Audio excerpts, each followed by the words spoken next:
और अब बात संभल की करते हैं। संभल का जामा मस्जिद अब मस्जिद नहीं, एक विवादित ढांचा है। यह हम नहीं कह रहे हैं, हाई कोर्ट ने, जी हां, इलाहाबाद हाई कोर्ट ने सुनवाई के दौरान मस्जिद की जगह विवादित ढांचा लिखवाया। इसके बाद हिंदू पक्ष जहां इसे अपनी जीत बता रहा है, तो वहीं मुस्लिम पक्ष विरोध करते नहीं थक रहा है। तो अब देखिए संभल का सच एक एक कर सामने आ रहा है, तो विरोधियों के हाथ पांव फूल रहे हैं। रिपोर्ट देखिए।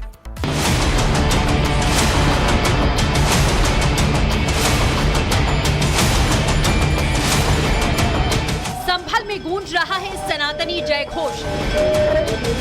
एक शरारत के तहत समाप्त कर दिया गया। जो हमारा है वो हमें मिल जाना चाहिए। संभल में भी कर रहे हैं, आस्था का ही सवाल है। आपके लिए वोट बैंक था, हमारे लिए विरासत थी। विरासत की रक्षा करने वालों से वोट बैंक की राजनीति करने वालों का हारना तय है। संभल की जिस शाही जामा मस्जिद पर मुस्लिम पक्ष दावा करता आया, अब उसी दावे पर कोर्ट ने ब्रेक लगा दिया। इलाहाबाद हाई कोर्ट ने कहा कि मुस्लिम पक्ष संभल की जामा मस्जिद को मस्जिद कहना बंद कर दे। कोर्ट ने सुनवाई के दौरान मस्जिद को विवादित ढांचा लिखवाया। जस्टिस रोहित रंजन अग्रवाल ने जामा मस्जिद को विवादित ढांचा लिखवाया। अब कहीं भी जामा मस्जिद न लिखकर विवादित ढांचा लिखा जाएगा। हिंदू पक्ष के वकील हरिशंकर जैन ने ये मांग की। डिस्प्यूटेड स्ट्रक्चर यूज करने का मतलब ये नहीं होता है कि किसी भी पार्टीज के राइट डिसाइड हो गए। अभी कोर्ट ने ना उसको मस्जिद कहा है, ना कोर्ट ने उसे मंदिर कहा है, कोर्ट ने उसे भी डिस्प्यूटेड स्ट्रक्चर कहा है। और जुडिशियल प्रैक्टिस, जुडिशियल पार्लेंस में जब कोई मामला कोर्ट के सामने होता है और किसी एक संपत्ति को लेके होता है, तो during the pendency of that proceeding उसे डिस्प्यूटेड स्ट्रक्चर ही कहा जाता है। संभल में विवादित ढांचा है, ये अब अदालत ने भी मान लिया है। तो क्या संभल में हिंदू पक्ष की जीत तय है? क्या हरिहर मंदिर का रास्ता साफ हो गया है? क्या अयोध्या की तर्ज पर हरिहर मंदिर बनेगा? क्या काशी मथुरा की राह पर संभल चल पड़ा है?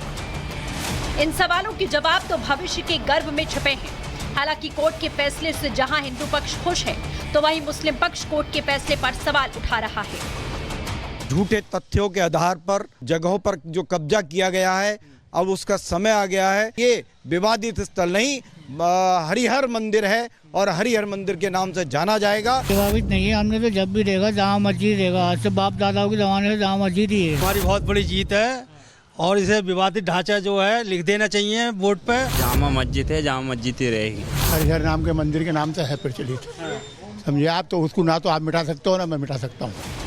एक और जहां खुशी की लहर है, तो दूसरी ओर गम। हालांकि संभल की धरती से जो सनातनी सबूत सामने आ रहे हैं, उससे साफ पता चलता है कि कैसे सनातन को दबाने की साजिश की गई, कैसे हिंदुओं के खिलाफ माहौल बनाया गया। बहरहाल योगी राज में कट्टरपंथियों के हाथ बंधे हैं। संभल में सत्यव्रत चौकी के बाद अब दूसरी चौकी का निर्माण तेज है। संभल के दीपासरा इलाके में पुलिस द्वारा दूसरी चौकी बनाने का जो काम है वो अब शुरू किया जा रहा है। ये मेरे पीछे आप शाही जामा मस्जिद देख रहे हैं। शाही जामा मस्जिद के ठीक सामने सत्यव्रत चौकी लगभग तैयार है और प्रशासन का साफ तौर पर कहना है कि इस पूरे इलाके में ये चौकी इसलिए भी महत्वपूर्ण है क्योंकि यहाँ से पूरे इलाके पर नजर रखी जा सकती है। फर्स्ट फ्लोर से जब हम यहाँ पर देख रहे हैं, तो नीचे आपको निर्माण कार्य होता हुआ नजर आ जाएगा। आपको शाही जामा मस्जिद के ठीक सामने जो एक तरीके से गेट है, जहाँ पर एसआई की टीम निरीक्षण करके गई थी, वो आपको साफ तौर पर नजर आ जाएगा। आपको बता दें, कोर्ट पहले ही विवादित मस्जिद की रंगाई पुताई पर रोक लगा चुका है। मस्जिद की रंगाई पुताई पर रोक का हाई कोर्ट का फैसला एकाएक नहीं आया, इसके पीछे अहम सबूत आधार बने। एसआई की रिपोर्ट से बड़ा खुलासा हुआ। इमारत की संरचना में जमकर छेड़छाड़ की गई। मनमाने तरीके से इमारत के मूल स्वरूप से छेड़छाड़ की गई। फर्श को पूरी तरीके से टाइल्स और पत्थरों से बदल दिया गया। हरे और पीले रंगों की मोटी परतों से रंग दिया गया। पेंट की परत स्मारक की मूल सतह को छुपाता है। देखना होगा कि सनातन के खिलाफ साजिश रचने वाले आगे क्या चालें चलेंगे। हालांकि अब समय का पहिया घूम चुका है और सुनहरे अक्षरों में संभल में नया सनातनी अध्याय लिखा जाना तय है। Bureau report, Republic Bharat.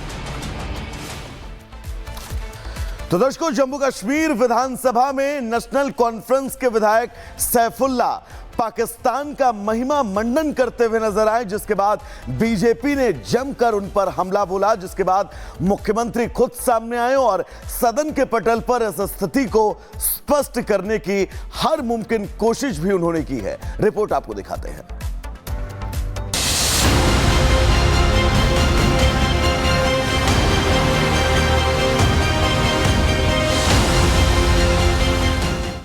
अगर वहाँ पे कंपैरिजन किया जाए तो उस तरफ के जो लोग हैं उनको हर एक फैसिलिटी है, ये तो हमने मानना पड़ेगा।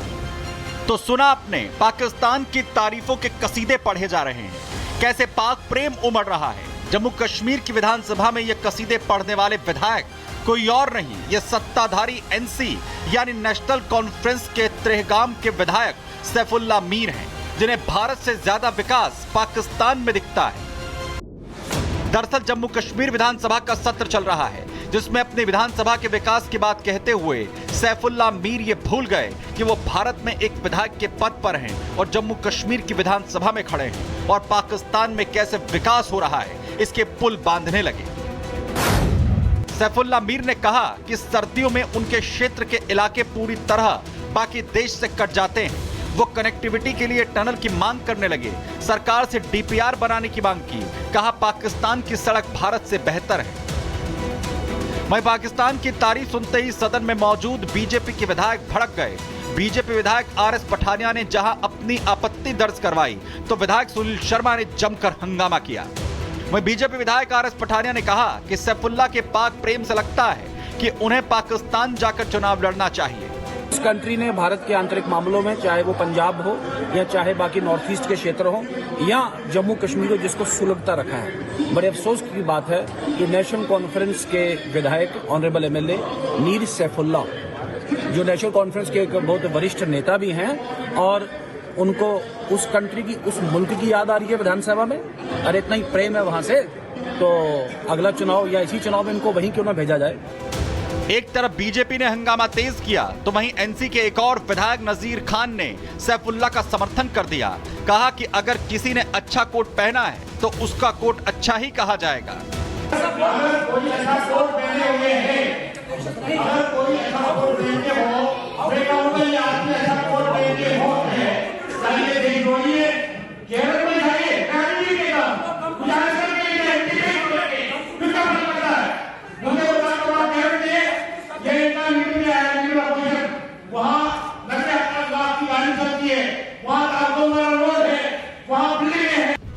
वहीं से विधायक सैफुल्ला के बयान के बाद हंगामा बढ़ने लगा तो खुद जम्मू कश्मीर के सीएम उमर अब्दुल्ला को मोर्चा संभालना पड़ा। उमर अब्दुल्ला सैफुल्ला का बचाव करते हुए और बात को संभालने की कोशिश करते दिखे। उन्होंने कहा कि सैफुल्ला अपनी बात सही से नहीं कह पाए और पाक के जिस विकास की बात सैफुल्ला कर रहे हैं वो सिर्फ बॉर्डर पर हुआ है और वो भी चीन की मदद से, बाकी तो बुरा हाल है। उन्होंने सारा दिखावे के लिए जो है सरहद के आसपास किया और अपने बलबूते पे नहीं किया। जो भी वहां हुआ है वो चीन की मेहरबानी। हमने चलो जितना किया, कम किया, ज्यादा किया, उस पर हम बहस कर सकते हैं। वहां हालात बहुत खराब हैं, लेकिन हमने किसी दूसरे मुल्क की मदद नहीं मांगी। उमर अब्दुल्ला समझ गए कि उनके विधायक ने एक ऐसे देश की तारीफ कर दी है जो भारत का नंबर 1 दुश्मन है। हाल ये है कि भारत की क्रिकेट टीम को भी भारत ने पाकिस्तान भेजने से हाल ही में इनकार कर दिया था, लेकिन उनकी पार्टी एनसी के विधायक को पाकिस्तान की सड़कें मखमली नजर आती हैं। वहीं रिपब्लिक भारत ने जब एनसी विधायक सैफुल्ला से उनके बयान पर बात की तो उन्होंने कहा कि उनका बयान